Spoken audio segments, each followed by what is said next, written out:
네, 안녕하세요. 7월 20일 목요일입니다. 오늘 설명드릴 내용은 캔들과 이동평균선을 활용한 이제 추세선을 볼 수 있는 이제 그러한 지표에 대해서 설명드리는 시간을 갖도록 하겠습니다. 정형화되어 있는 내용은 아래에 글로써 설명되어 있는 설명을 참고해 주시면 감사하겠습니다.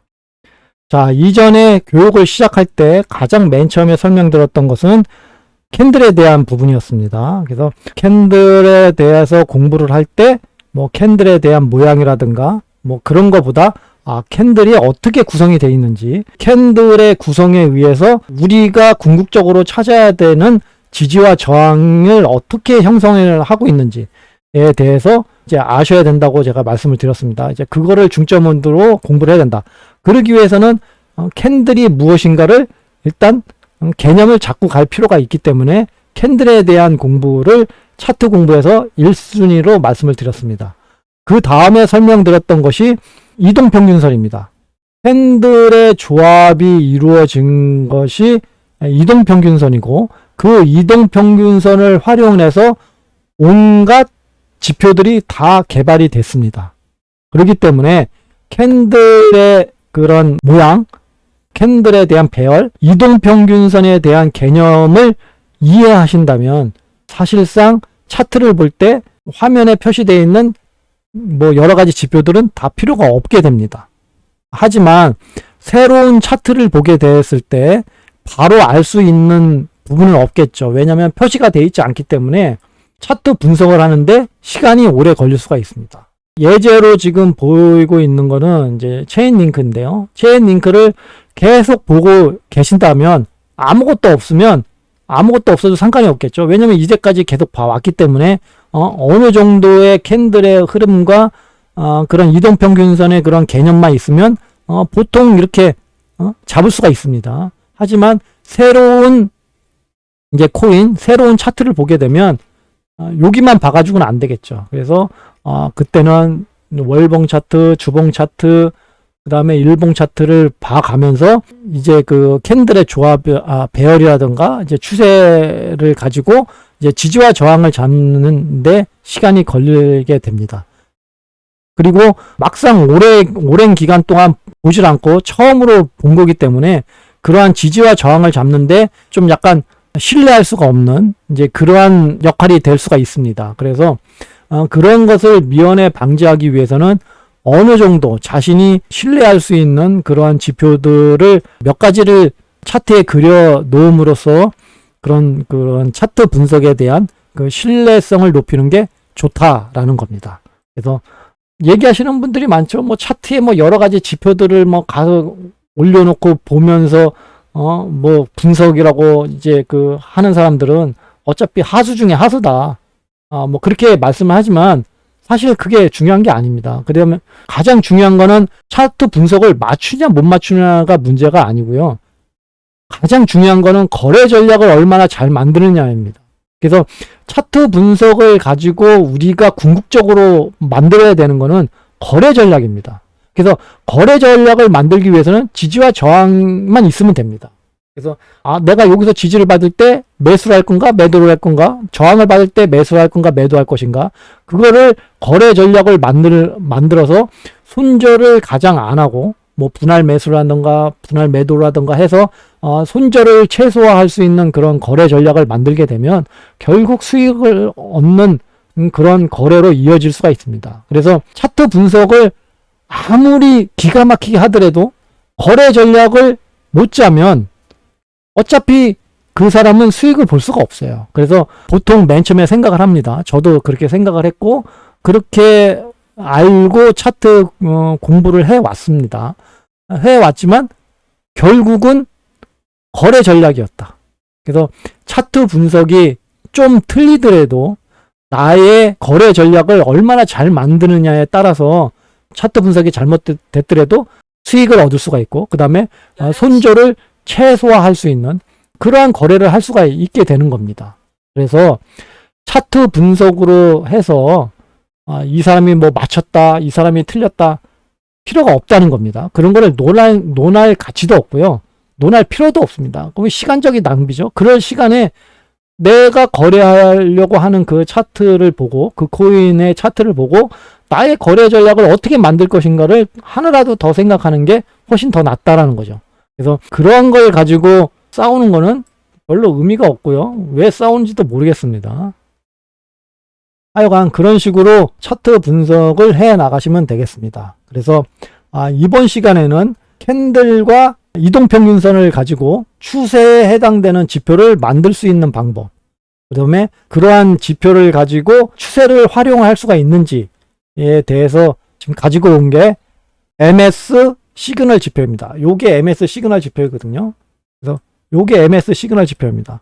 요 MS 시그널 지표는 MACD 지표 수식을 활용을 했습니다. 그래서 트레이딩뷰 지표에서 HA-MS 지표를 검색을 해보시면 수식이 있으니까 그 수식을 잘 보시면 되겠습니다. 그래서 완전히 MACD 수식을 사용했다라는 것을 바로 알 수가 있습니다. 그래서 MACD를 보조 지표로 사용했을 때와 이렇게 가격 차트에 직접적으로 활용했을 때는 눈에 들어오는 게 확실히 틀리죠. 그래서 얼마나 시각적으로 접근이 용이한가, 그래서 얼마나 용이하게 만들었는가에 따라서 차트 분석할 시간을 줄이고 그 줄여진 시간을 가지고 거기에 맞는 거래 전략을 짤 수 있는 그런 시간적 여유를 벌 수가 있다라는 거죠. 왜냐하면 이러한 그런 그 차트는 실시간으로 움직이기 때문에 차트 분석하는 시간도 길고 거래 전략을 만드는 시간도 길어지게 되면 벌써 가격은 뭐 저 위로 올라가 있던가 저 밑으로 떨어져 있던가 이게 움직여 있겠죠. 그러니까 그러한 시간적 여유를 좀 갖기 위해서 반드시 차트 분석 시간을 줄이고 거래 전략을 만드는 시간을 조금이라도 더 늘려서 손실을 적게 하는 방법이 거래 전략입니다. 거래 전략을 수익을 많이 얻기 위해서 거래 전략을 만드는 게 아니고요. 손실을 감소시키기 위한 거래 전략을 만들어야 됩니다. 그래서 손실을 감소시킬 수 있는 거래 전략을 만들게 되면 결국 수익을 얻게 될 것입니다. 그래서 그러한 개념을 봐야 되겠습니다. 근데 보통 우리가 매수를 하려고 하면, 매수를 하려고 생각할 때는 항상 여기서 지지받을 때 매수를 해서 나는 저 꼭대기에서 팔 거야. 그러면 이거 수익이 얼마야? 이걸 생각합니다. 그래서 이거를 생각하다 보니까 얘가 이렇게 올라가다가 밑으로 떨어지게 되면 대책을 할 수가 없어요. 그 다음에 뭐 손절 라인은 정해놨겠지만 손절을 못 합니다. 왜냐? 나는 여기까지 올라가는 걸 생각했지 이 밑으로 떨어질 거라고는 생각을 안 했기 때문이죠. 그래서 생각은 할 수가 있습니다. 생각은 할 수가 있지만 결정적으로 하지는 않는다는 거죠. 왜? 거래 전략 자체가 이 위로 올라가는 거를 거래 전략을 만들었기 때문이죠. 그래서 항상 거래 전략을 만들 때는 내가 여기를 매수했을 때 얘가 밑으로 떨어지기면 어떻게 할까라는 거기에 맞는 거래 전략을 먼저 수립을 해야 되겠습니다. 이렇게 수립을 하게 되면 보통 여기서 매수를 하게 되면 뭐 분할해서 매수를 한다던가 아니면은 정말 이 밑으로 떨어지게 되면 이제 손절을 해야 되겠다라는 그런 지점을 먼저 잡고 대응하게 되면 어차피 올라가게 되면 어디서 팔아도 수익이니까 결국 수익을 얻게 되는 겁니다. 그래서 거래 전략의 가장 핵심은 손실을 방지하는 것이다 라는 겁니다. 이거를 잘못 해석하게 되면 계속 손실을 보게 된다. 그래서 손실을 보게 되는 거는 왜냐면 지금 당장 매수를 하지 않게 되면 나는 여기까지 올라가는 수익을 먹을 수 없다라는 생각이 먼저 들기 때문에 가격이 상승할 때 고점일 때 매수를 하게 되는 겁니다. 그래서 내동 매매가 되는 거죠. 그래서 내동 매매를 줄이기 위해서는 반드시 하락해서 손실을 볼 수 있는 거를 최대한 줄일 수 있는 방법, 그거를 만들기 위해서 노력을 해야 된다. 그래서 그러한 개념으로 해서 차트 공부를 해 나가야 되겠고요. 거기서 얻은 모든 정보는 거래 전략에 활용이 돼야 되겠습니다. 그래서 거래 전략에 활용되기 위해서는 반드시 지지와 저항을 이루는 그런 것이 있어야 되겠습니다. 그래서 이렇게 MS 시그널 지표가 이렇게 사선으로 되어 있습니다. 그래서 이렇게 사선으로 되어 있는 것만 가지고는 사실상 거래 전략을 만들 수가 없고요. 거래를 할 수가 없습니다. 그렇죠? 자, 여기서 올라가게 되면 얘가 여기서 사선이야. 그러면 얘가 어디서 지지를 받은 겁니까? 요것만 봐가지고는 알 수가 없죠. 그래서 맨 처음에 이동평균선을 공부를 했을 때는 와, 이동평균선이 이렇게 좋은 거였어? 뭐 20 이동평균선을 쓰던 뭐 60 이동평균선을 쓰던 모든 이동평균을 하던 눈으로 봤을 때는 와, 대단하다, 좋다.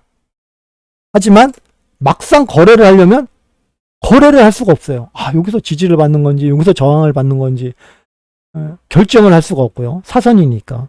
그 다음에 사선이다 보니까 좀 더 기다릴까? 아니면 지금 당장 해야 될까? 이제 그러한 이제 딜레마에 빠지게 됩니다. 그래서 이동평균선의 그러한 가장 큰 단점은 그겁니다. 지지와 저항선에 활용할 수가 없어요. 그래서 단지 추세적인 입장만 볼 수가 있다는 거죠. 그래서 그러한 의미에서 MS 시그널 지표 또한 그러한 추세적인 입장이라는 겁니다. 그래서 이러한 추세적인 입장을 가지고 사실상 거래하기는 쉽지 않다. 단지 내가 거래하기 위해서는 이거를 가지고 이제 일봉이나 월봉, 주봉에서도 보게 되면 이게 다 있습니다. 이렇게 이게 이렇게 다 있어요. 그래서 이런 걸 가지고 내가 실제적으로 거래를 하기 위해서는 수평선을 이뤄야 되겠습니다. 그래서 수평선을 이루기 위해서 지금 여기 보면은 요거 있죠? 요 선들이 있습니다. 그래서 요 색깔로 되어 있는 거는 월봉 차트의 M 시그널 지표고요. 요 색깔로 되어 있는 거는 월봉 차트의 M 시그널 선입니다. 그래서 M 시그널 선은 뭐냐면 MS 시그널 지표를 구성하고 있는 것이 M 시그널 지표와 S 시그널 지표입니다. 그래서 이 위에 있는 것이 이게 상승 추세했을 때 이 위에 있는 것이 M 시그널 지표고 이 밑에 있는 것이 S 시그널 지표. 그 다음에 이렇게 하락 추세했을 때는 위가 여기 위쪽이 S 시그널 지표, 이 밑에가 M 시그널 지표입니다. 그래서 주된 지표는 M 시그널 지표입니다. 그래서 월봉 차트와 주봉 차트의 M 시그널 지표를 이렇게 표시할 수 있게끔 해놨습니다. 그래서 이거를 가지고 전체적인 추세를 볼 수 있게 만들어 놓은 겁니다. 그래서 단기적인 거래를 하기 위해서는 일봉 차트만 봐도 되겠죠. 그래서 단기적으로 볼 때는 일봉 차트로만 봐서 이러한 M 시그널 지표, 일봉 차트의 M 시그널 지표와 주봉 차트의 M 시그널 지표, 월봉 차트의 M 시그널 지표를 보면서 현재 추세가 상승 추세인지 아니면 뭐 하락 추세인지 이제 거기에 따라서 나의 투자 목표가 이제 중장기인지 단기인지 뭐 장기인지에 따라 이제 그 거래 전략을 만들 수가 있겠죠. 현재 이 체인 링크를 보게 되면 일봉 차트의 M 시그널 선이 여기 지나가고 있습니다. 그러면은 요거를 좀 더 눈으로 익숙하게끔 요거를 한번 띄우겠습니다. 그래서 자, 이렇게 띄워놓게 되면 눈에 확실히 들어오죠. 그래서 이 노란색으로 되는 게 일봉 차트의 M 시그널 지표입니다. 그래서 일봉 차트의 M 시그널 지표가 주봉 차트의 M 시그널 지표보다 위로 올라왔어요. 그래서 이거는 중장기적으로는 이제 상승 추세로 전환되려는 그런 움직임입니다. 그래서 중장기적으로 이제 그 상승 추세로 전환하겠다는 거는 뭐냐면 한 6개월에서 한 1년 정도의 그러한 흐름상으로서 상승 추세로 갈 가능성이 높다. 그래서 현재 이 구간에서 이렇게 지지를 받게 되면 이제 상승하는 흐름이 나오겠습니다. 다만 월봉 차트의 M 시그널 지표가 이 위에 있습니다. 그럼 그렇게 되면 이제 가격이 흐르면 흐를수록 이 밑에 있기 때문에 월봉 차트의 M 시그널 선 밑에 있기 때문에 얘는 M 시그널 선은 계속 내려오겠죠. 이렇게 얘네들은 이 위에 있으면은 계속 이렇게 위로 올라오겠고요.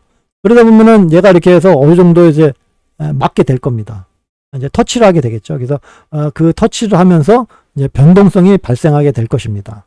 그래서 그러한 거를 가지고 거래 전략을 만들 수가 있다. 그래서 여기서 지지를 받게 되면 1차 매도 구간은 월봉 차트의 M 시그널 선을 터치를 했을 때 이제 가능하다. 그때가 1차 매도 구간이 되겠습니다. 그래서 그러한 목적으로 활용을 할 수가 있다라는 겁니다.